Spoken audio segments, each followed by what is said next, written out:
இன்னைக்கு ஷவ்வால் பிறை 26 இஸ்லாமிய வரலாறை பற்றி நம்ம பார்க்கலாம். யாரை பற்றி பார்க்க போகிறோம் அப்படின்னு சொன்னால், உம்மு குல்சும் பின் ரசூலுல்லாஹி அலைஹி வஸல்லம்.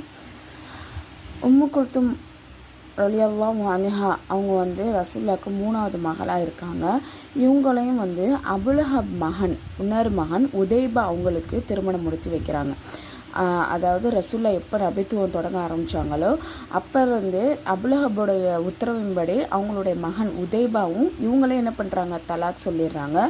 அதனால் இப்போ முன்னாடி அவங்களுடைய 2வது மகள் ருக்கையா ரலியல்லாஹு அன்ஹா இறந்து போயிட்டாங்க இல்லையா.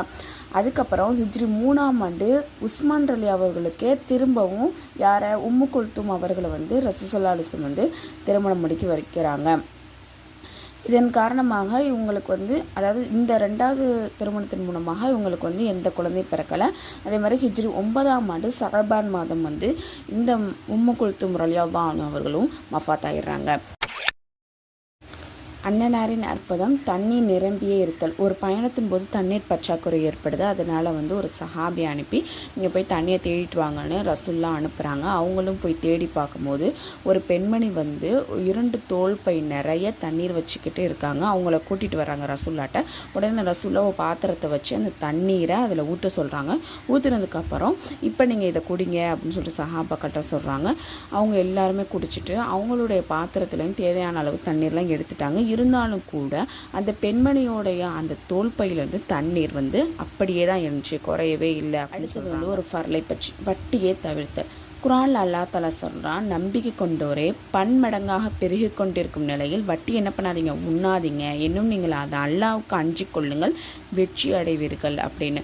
குறிப்பு என்னென்னா, நம்ம குறைவானதோ கூடுதலாகவோ வட்டி வாங்குறதும் கொடுக்குறதும் அந்த பணத்தில் சாப்பிட்றதும் ஹராம் தான். அதுக்கு மிகப்பெரிய கொடிய தண்டனை இருக்குதுன்னு குர்ஆன்லேயும் சரி ஹதீஸ்லேயும் சரி நமக்கு அறிவிப்பு இருக்குது. எனவே எல்லா முஸ்லீம்களும் இந்த விஷயத்தை தவிர்த்து இருக்கணும். வட்டி வாங்குறதை விட்டு தவிர்த்து இருக்கணும். ஒரு சுன்னத்தை பற்றி ஹலாலான இரணம் பயன் தரும் களி. ரசூலுல்லாஹி அலைஹி வஸல்லம் ஃபஜ்ர் தொழுகைக்கு அப்புறம் இந்த துஆவை ஓதக்கூடியவங்களாக இருந்திருக்காங்க.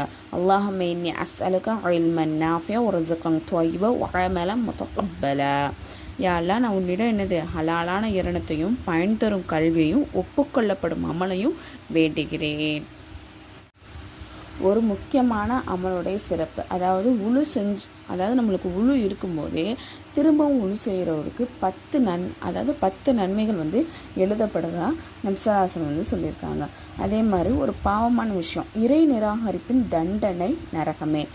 குர்ஆன்ல அல்லாஹ் தஆலா சொல்கிறான், நிச்சயமாக யார் நிராகரித்து கொண்டும் மக்களை அல்லாஹ்வுடைய பாதையிலிருந்து தடுத்து கொண்டும் பின்ன அந்த நிராகரிப்பிலேயே தொடர்ந்து இருந்து அதே நிலையில் மஃபாத்தாராங்களோ அவங்களுக்கு எல்லாம் மன்னிக்கவே மாட்டாம், அவங்களுக்கு மன்னிப்பே கிடையாதுன்னு சொல்லிட்டு அல்லாஹ் தஆலா சொல்கிறான்.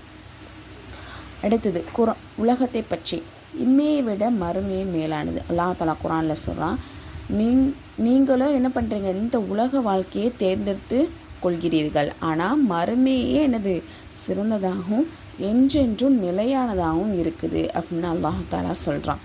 அடுத்தது மறுமையை பற்றி கௌசர் தடாகத்தின் நிலை. அந்த கௌசர் தடாகத்துடைய பாத்திரம் நட்சத்திரத்திற்கு சமமானதாக இருக்குமா.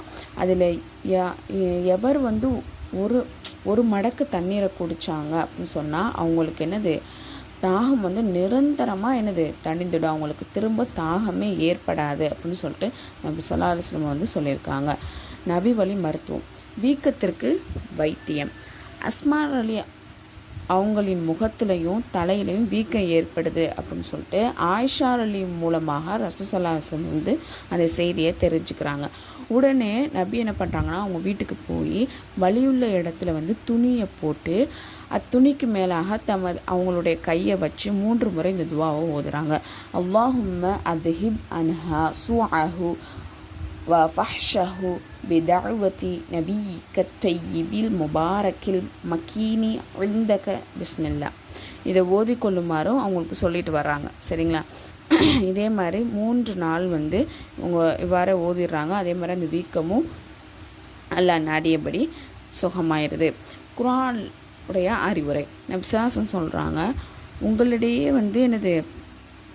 பகைமை கொள்ளாதீங்க, ஒருவருக்கொருவர் முந்தி போகணும் முந்தி செல்லணும்னு சொல்லிட்டு பேராசைப்படாதீங்க, உங்களுடைய தொடர்புகளே என்ன பண்ணாதீங்க, துண்டிக்காதீர்கள், மாறாக அல்லாஹ்வின் அடியார்களே, அல்லாஹ்வின் கட்டளைப்படி சகோதரர்களாக நீங்கள் என்ன ஆகிருங்க அப்படின்னு சொல்லிட்டு நபி ஸல்லல்லாஹு அலைஹி வஸல்லம் வந்து சொல்லியிருக்காங்க.